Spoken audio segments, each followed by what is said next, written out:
नमस्कार मित्रांनो, मी शिवम. केंद्र सरकारी कर्मचारी आणि पेन्शनधारकांसाठी सरकारची दिलासादायक भूमिका घेण्यात आलेली आहे. कारण 8व्या वेतन आयोगाच्या मागणीला दिलासादायक भूमिका दिलेली आहे. सरकारी कर्मचारी आणि पेन्शनधारकांसाठी महत्त्वाची आणि अत्यंत आनंदाची बातमी घेऊन आलेली. तर ह्यामध्ये कोणकोणते सरकारी कर्मचाऱ्यांसाठी फायदे होणार आहेत ही सर्व माहिती मी तुम्हाला या व्हिडिओमध्ये देणार आहे. तर मित्रांनो, चॅनलवर ते नवीन आला असताना तर चॅनलला सबस्क्राईब करून घ्या, जेणेकरून असेच महत्त्वपूर्ण व्हिडिओ तुम्हाला मिळत राहतील. तर तुम्हाला मी सांगतो, तर आपण पहिल्यांदा काय करणार आहोत, तर आपण वेतन आयोग केव्हापासून लागू झालेले ते हे पाहणार आहोत. तर पहिला वेतन आयोग 1947 लागू करण्यात आला होता. त्यानंतर दुसरा वेतन आयोग कधी लागू करण्यात आला होता, तर ते 1 जुलै 1959 लागू करण्यात आला होता. त्यानंतर तिसरा वेतन आयोग 1 जानेवारी 1973 लागू करण्यात आला होता.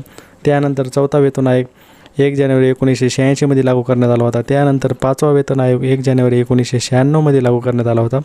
त्यानंतर 6वा वेतन आयोग 1 जानेवारी 2006 लागू करण्यात आला होता. त्यानंतर 7वा वेतन आयोग 1 जानेवारी 2016 लागू करण्यात आला होता.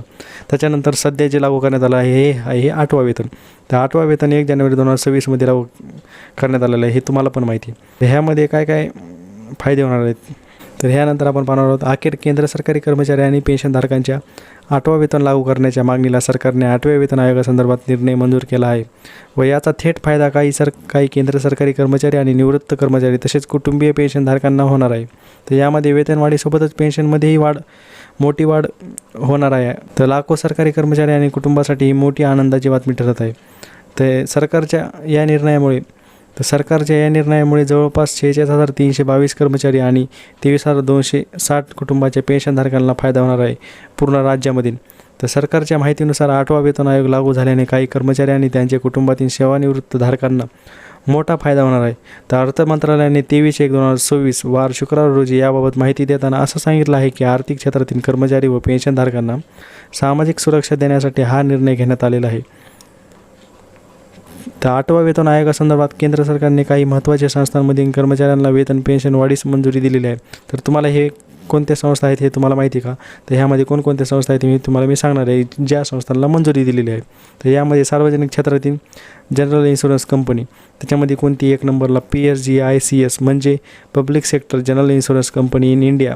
त्यानंतर कोणती संस्था आहे जी की तिला मंजुरी दिलेली आहे, तर त्यानंतर आहे RBI म्हणजे रिझर्व्ह बँक ऑफ इंडिया, जी की भारत सरकारची म्हणजे इंडियन बँक आहे.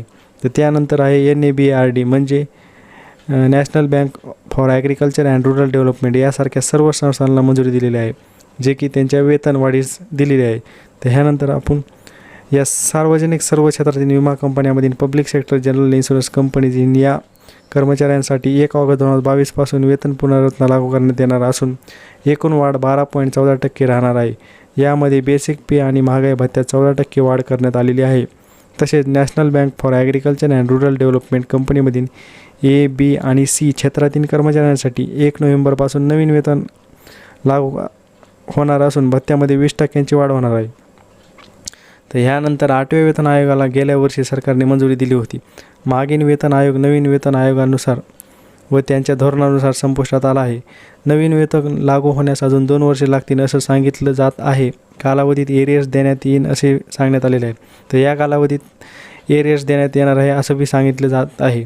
तर सरकारने 8वा वेतन आयोग लागू होण्याच्या दिशेने उचललेले पाऊल सरकारी कर्मचारी आणि पेन्शनधारकांसाठी मोठी दिलासादायक बातमी आणि आनंदाची बातमी ठरत आहे. कारण सर्व सरकारी कर्मचाऱ्यांमध्ये हे खूप एकदम उत्साहाची बातमी ठरत आहे.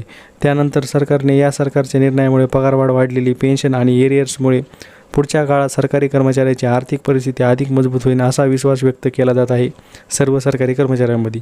त्यानंतर यामुळे सरकारी कर्मचाऱ्यांच्या वेतनात मोठी वाढ दिसून येणार आहे व सेवानिवृत्त वेतन देखील वाढणार आहे. म्हणजे जे सरकारी कर्मचारी व हे अधिकारी तर त्यांना सेवानिवृत्त वेतन देखील वाढणार आहे. म्हणजे ते जेव्हा रिटायर होणार आहे जे सरकारी अधिकारी तर त्यांना ह्याचा फायदा होणार आहे 8व्या वेतन आयोगाचा.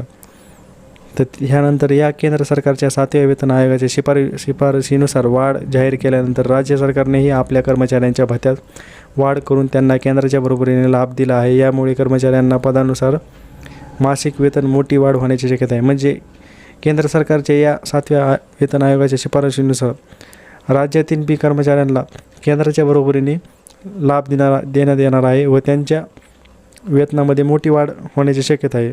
यानंतर या निर्णयाचा थेट फायदा सर्व राज्य सरकारी कर्मचारी व जिल्हा परिषद आणि इतर स्थानिक स्वराज्य संस्थांमधील जसे की राज्यातील इन्शुरन्स कंपनी, RBI आणि NABARD यासारख्या पात्र कर्मचाऱ्यांना फायदा होणार आहे. त्यानंतर राज्यातील लाखो निवृत्ती कर्मचारी पेन्शनधारकांना फायदा होणार आहे. म्हणजे राज्यातील जिल्हा परिषद हे सर्व जे सरकारी कर्मचारी आहेत ह्या सर्व सरकारी कर्मचाऱ्यांना ह्या वेतन आयोगाचा फायदा होणार आहे. तर ही होती मित्रांनो संपूर्ण माहिती. व्हिडिओ आवडल्यास लाईक करा व चॅनलला सबस्क्राईब करून घ्या, जेणेकरून असेच महत्त्वपूर्ण तुम्हाला व्हिडिओ मिळत राहतील. जय हिंद, जय महाराष्ट्र.